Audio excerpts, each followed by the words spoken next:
Thursday, November 19th, 2015, marks the 100th anniversary of the execution in Salt Lake City, Utah of Joe Hill, migrant worker, labour activist, singer and songwriter, for the murder of grocery store owner John Morrison, a murder that only a die-hard few believe he could have committed.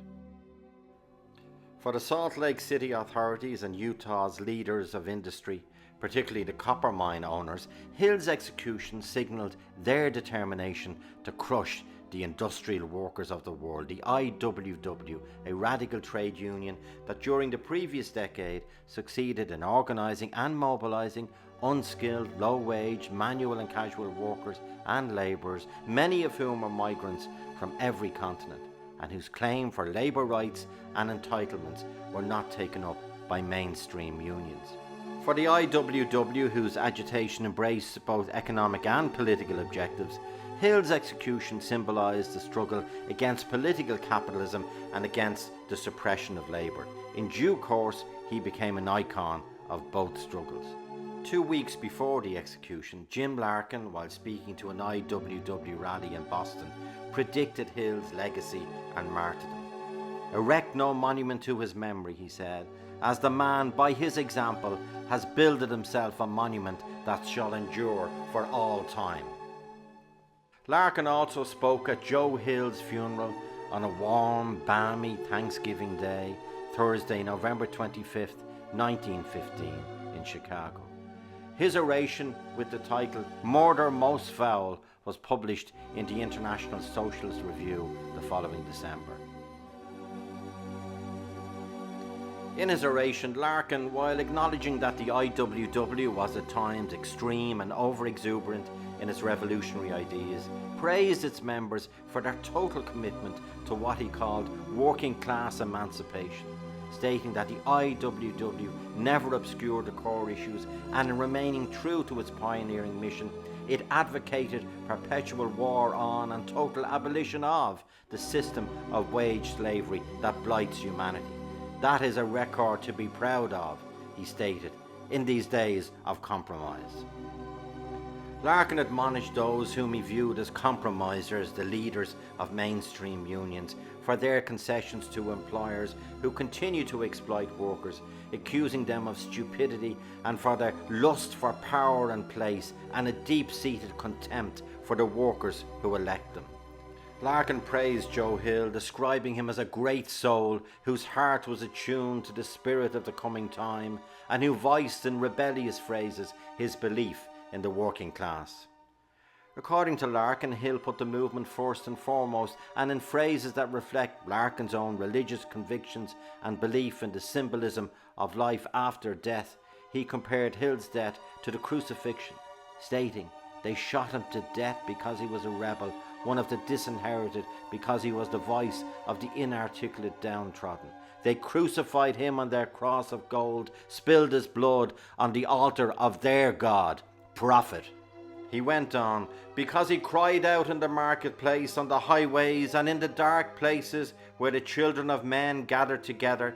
The truth would make men free. For such a crime they crucified the man of Galilee, and a million unnamed, and for such a crime they will crucify millions unborn, if we cry not halt."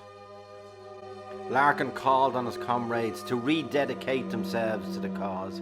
And though Joe Hill is now dead, he says, he still lives amongst us, and cries out, "Joe Hill's body lies mouldering in the grave, but the cause goes marching on."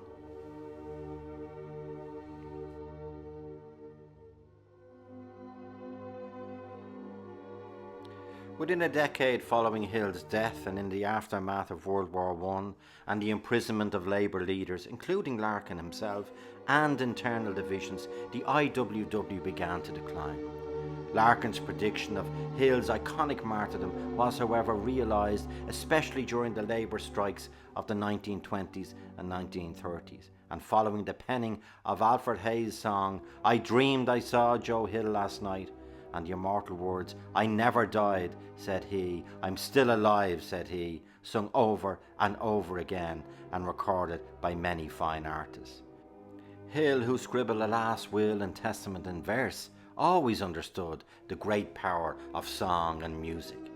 In his biography of Hill, William Adler describes how Hill, during his early adulthood in Galv, Sweden, was dedicated to music, always composing and writing songs, playing piano in cafes, and attending night performances at the Workers' Federation, where he himself also played violin. Adler writes that on one occasion Hill played Edvard Grieg's Death of Ass, which was written for Ibsen's Peer Gynt. Gynt's life in some respects mirrors that of Hill, leaving his native homeland following the untimely death of his mother to embark on a new, lifelong journey in strange and unfamiliar places.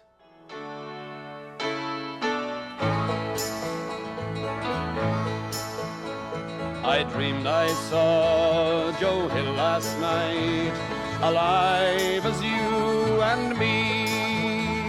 Says I, but Joe, you're 10 years dead. I never died, says he. I never died, says he. In Salt Lake City, Joe, says I, him standing by my side. They framed you on a murder charge, says Joe, I never died, says Joe, I never died. The copper bosses, they shot you, Joe, they filled you full of lead. Takes more than guns to kill a man, says Joe, and I ain't dead, says Joe, and I ain't dead.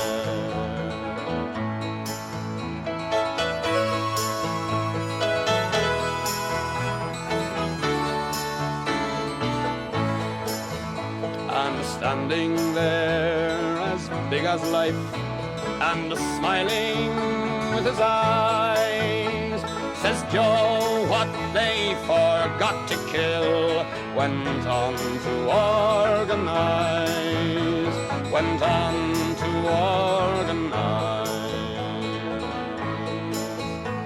In San Diego, up to Maine, in every mine and mill, where working men defend their rights, it's there you'll find Joe Hill.